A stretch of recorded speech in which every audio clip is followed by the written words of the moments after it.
Hello everyone, hello friend, আবারও হাজির হলাম মুনমুন কিচেন ব্লগে আরেকটি নতুন ব্লগ ভিডিও নিয়ে। গুড ইভিনিং, প্রত্যেকে স্বাগত জানাই। আজকের রেসিপি ঘরে থাকা কিছু উপকরণ দিয়ে, কাঁচা আলু আর 1 কাপ সুজি দিয়ে করব ইনস্ট্যান্ট ধোসা। তো চলুন কি কি উপকরণ রেখেছি দেখে নেওয়া যাক। এখানে রাখা আছে, যেহেতু ইনস্ট্যান্ট ধোসার জন্য সুজি ব্যবহার করব, তাই আমি এখানে 1 কাপ সুজি রেখেছি। আর কাঁচা দুটো মিডিয়াম সাইজের আলু ডুমডুম করে কেটে রেখেছি। আর রেখেছি ব্যাটারটা তৈরি করার জন্য পেঁয়াজ 2 পিস কুচিয়ে রাখা আছে, আর কিছুটা ধনেপাতা। আর সাথে টমেটোর একটা চাটনি করব, ওই খাট্টা মিঠা চাটনি, যেটা আর কি ধোসার জন্যে বিশেষ প্রযোজ্য। তো এখানে রেখেছি শুকনো লঙ্কা, টমেটো 2টো, আর কয়েকটা রসুন, 2 চামচ তিল। এই রেসিপিটার জন্য প্রথমে আমি একটা মিক্সার জার নিয়ে নিয়েছি। এবারে সুজিটা মিক্সার জারে দিয়ে দিলাম, একটু ব্লেন্ড করে নেব।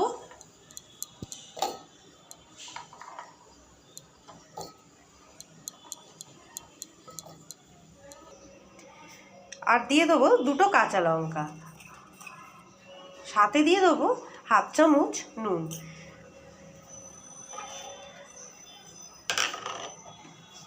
নর্মাল টেম্পারেচারে সামান্য একটু জল দিয়ে ব্লেন্ডটা করে নেব। চলুন ব্লেন্ড করে নিয়ে আসি। এবার একটা বোল নিয়ে নিয়েছি। এখন সুজি আলুর পেস্টটা দিয়ে দিলাম। এবার ব্যাটারটা তৈরি করে নেব।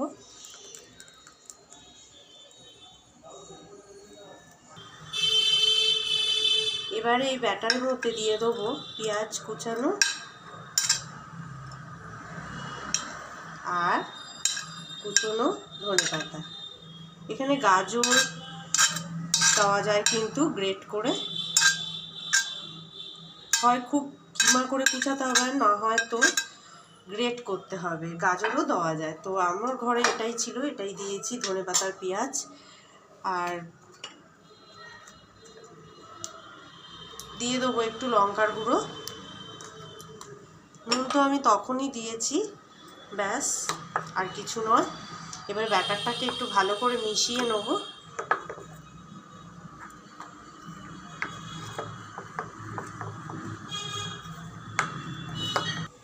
এখন আমি ওভেনে একটা কড়াই নিয়ে রেখেছি। এখানে চাটনিটা করে নেব টমেটোর, তাই সামান্য একটু তেল দিলাম।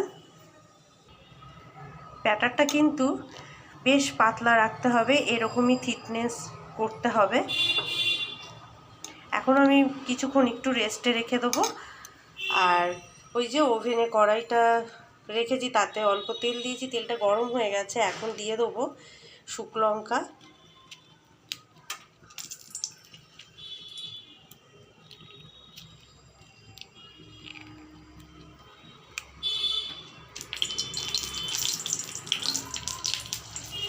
কয়েকটা রসুন,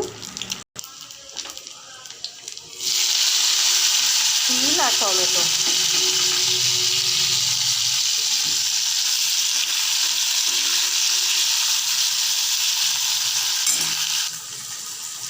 দিয়ে দেবো একটু নুন।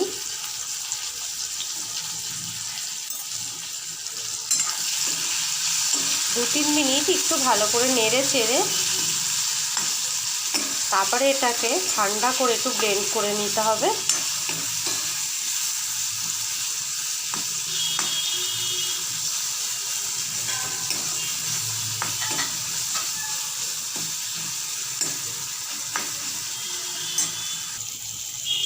দিয়ে দেবো একটু চিনি।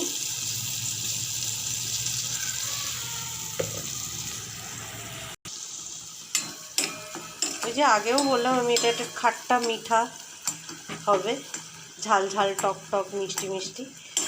তো দেখুন একটু টমেটোটা কিন্তু ভালোভাবে ম্যাশ হয়ে এসছে। এখন এটাকে ঠান্ডা করে ব্লেন্ড করে নেব।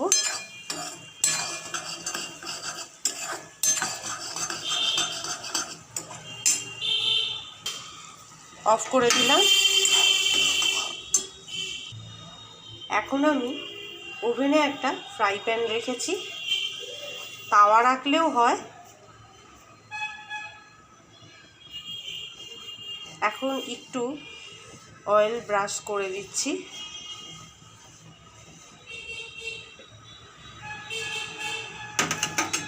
একটু প্রিহিট হয়ে যাক, তাই আমি ফ্লেমটাকে একটু বাড়িয়ে দেবো, মিডিয়াম টু লোয়ে রাখবো।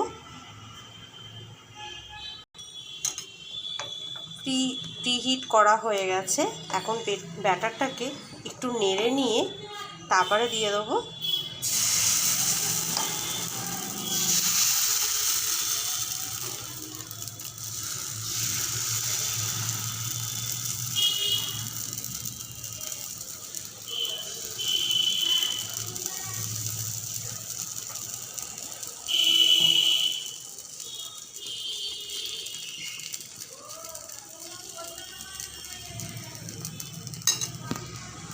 দু মিনিট পর তারপরে উল্টাবো। ঠান্ডা করে এবারে ব্লেন্ড করে নেব।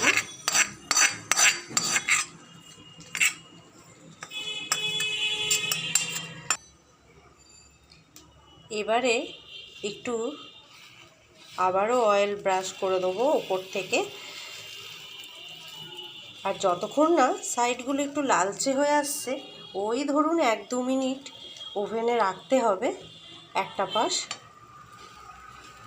তা না হলে ভেঙে যাওয়ার কিন্তু বিশেষ সম্ভাবনা থাকে। 2 মিনিট মতন একটা পাশ রেখে দিতে হবে। এই দেখুন এবার সুন্দর উঠে যাচ্ছে।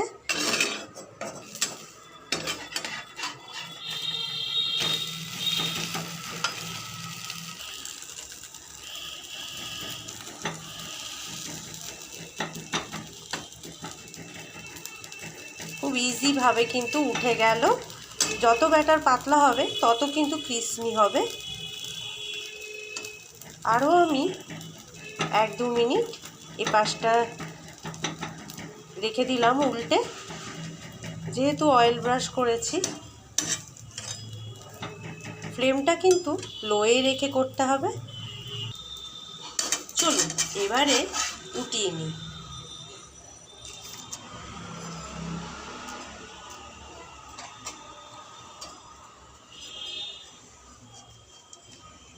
ব্যাস হয়ে গেল নামানো। আবারও কিন্তু আমি সেম প্রসেসে অয়েল ব্রাশ করে নেব। ব্যাস প্রিহিট হয়ে গেছে। আবারও ব্যাটারটাকে আমি এবারে বাটি দিয়েই আস্তে করে ঢেলে দিচ্ছি।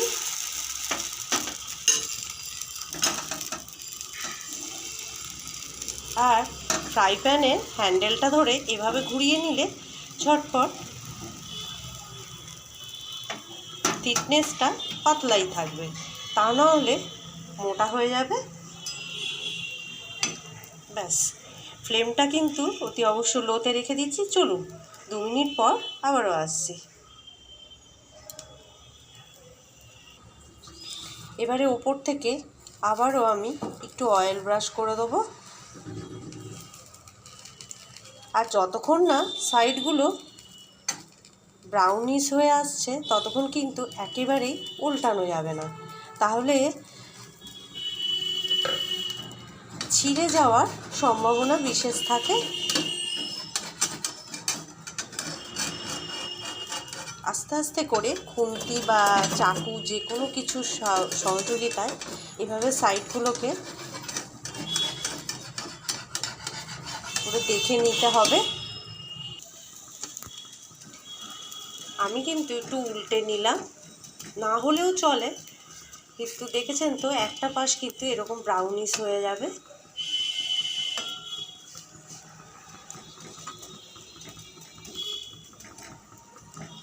ব্যাস এবারে ভাজ করে নিই।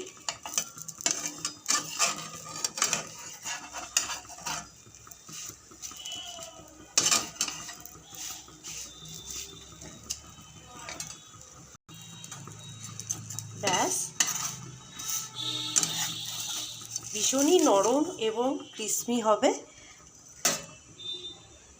এই যে